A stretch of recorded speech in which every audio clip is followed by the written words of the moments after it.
యోధుడుగా ప్రజల ముందు ఫోకస్ అయ్యాడు, ఉద్యమానికి నాయకుడయ్యాడు, పార్టీలో నాయకుడయ్యాడు, అందరి నాలుకగా మారినటువంటి పరిస్థితి. దీనికి ఆయన తీసుకున్నటువంటి సిద్ధాంతం మార్క్సిజం లెనినిజం మావోయిజం సిద్ధాంతం. మార్క్సిజం మావోయిజం ఆలోచన సిద్ధాంతమే కాకుండా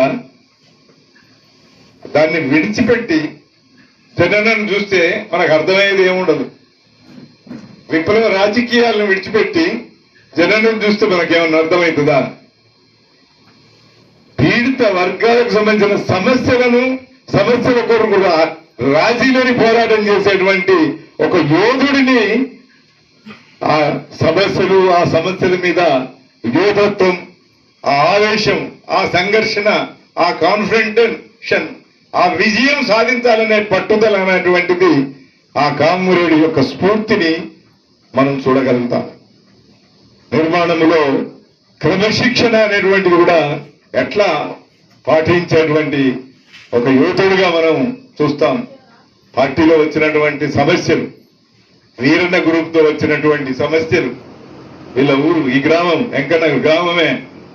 ఆ గ్రామంలో భక్తులలింగం వస్తే చంపబడితే జనన్నే టార్గెట్ అయ్యాడు ఆనాడు పార్టీలో ఒక భాగంగా ఉన్నటువంటి వీరన్న గ్రూప్ ఆయన మీద క్లెయిమ్ చేస్తే పార్టీకి జిల్లా కార్యదర్శిగా నువ్వు జవాబుదారివి అని అతన్ని 6 మాసాలు సస్పెండ్ చేసినటువంటి పరిస్థితి.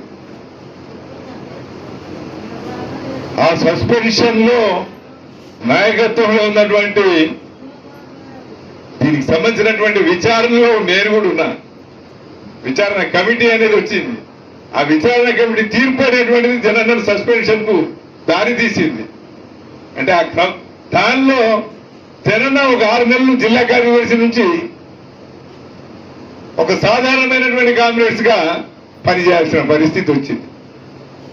అంటే నిర్మాణ దక్షత ఎట్లా ఉన్నది, క్రమశిక్షణ ఎట్లా పాటించేవాడు, తప్పు ఎక్కడ జరిగినా ఆ తప్పును తను ఓన్ చేసుకోవడం, తన మీద వేసుకొని మొత్తం పార్టీ యొక్క రక్షకుడుగా దాన్ని స్వీకరించడం, ఆనాడు పార్టీ తీసుకున్నటువంటి చర్యకు బద్ధుడైనటువంటి అంశములో జననను ఆ క్రమశిక్షణ ఆదర్శాన్ని మనం చూడాల్సినటువంటి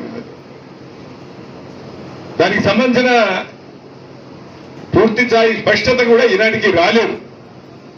అందులో ఎంక్వైరీ కమిషన్ ఏం తప్పు చేసింది, రాష్ట్ర పార్టీ ఏం తప్పు చేసింది, జనన్న అందులో బాధితుడు ఎట్లా అయ్యాడు, ఇవన్నిటి మీద ఫర్దర్ విచారణ దాన్ని కంటిన్యూ చేయాలన్నాడు. పార్టీ చేయలేకపోయింది.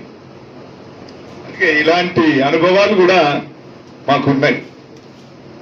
అంత సాన్నిధ్యం ఉన్నది, విషయం వచ్చినప్పుడు అంత సంఘర్షణ ఉన్నది. ఆ సంఘర్షణలో అతని నైతికత, అతని క్రమశిక్షణ, అతను ఒక యోధుడుగా నిలబడ్డాడు. మళ్ళీ సస్పెన్షన్ ఎత్తివేసి మళ్ళీ నాయకత్వ స్థానంలోకి వచ్చాడు. అది పార్టీ యొక్క ఒక యోధుడుగా, పార్టీ నాయకుడుగా ఉండేటువంటి లక్షణం. అందుకే ఆయన సిద్ధాంతం నుంచి చూడాలి, రాజకీయాలను చూడాలి, పోరాటం నుంచి చూడాలి, వర్గ కసి మీ నుంచి చూడాలి, ప్రతిఘటన ఉద్యమాల నుంచి చూడాలి, క్రమశిక్షణ నుంచి చూడాలి. ఈ అన్ని రకాల ఒక మనిషికి ఉండేటువంటి, మనిషికి కావలసినటువంటి, ఒక కమ్యూనిస్టు విప్లవకారుడికి కావలసినటువంటి లక్షణాల యొక్క పరిణితి, రాజకీయ పరిణితి అనేటువంటిది మనం అందులో చూస్తాం. సుదీర్ఘకాలం అన్న 44 సంవత్సరాలు రాజకీయ జీవితం, అందులో రహస్య జీవితం, బహిరంగ జీవితం. ఎప్పుడు పార్టీ ఆర్గనైజర్ గానే గ్రాస్ రూట్ లెవెల్ ఆర్గనైజర్ గా నాయకుడుగా ఉన్నా, కార్యకర్తగా ఉన్నా, రాష్ట్ర కమిటీలో ఉన్నా, అన్ని గ్రామాల్లో ఉన్న ప్రజలతో ఉండే సమస్యలతోని, ఆ సమస్యలన్నింటినీ సొంతం చేసుకొని, ఓనప్ చేసుకొని వాటిని లీడ్ చేసినటువంటి ఒక గొప్ప ప్రజానాయకుడు అనేటువంటిది చెప్పొచ్చు. అందుకే రాష్ట్ర పార్టీ తరఫున వ్యక్తిగతంగా ఆ కామ్రేడ్ కు ఒక సంతాపం, సంస్మరణ జోహార్లు అనేటువంటిది అర్పిస్తూ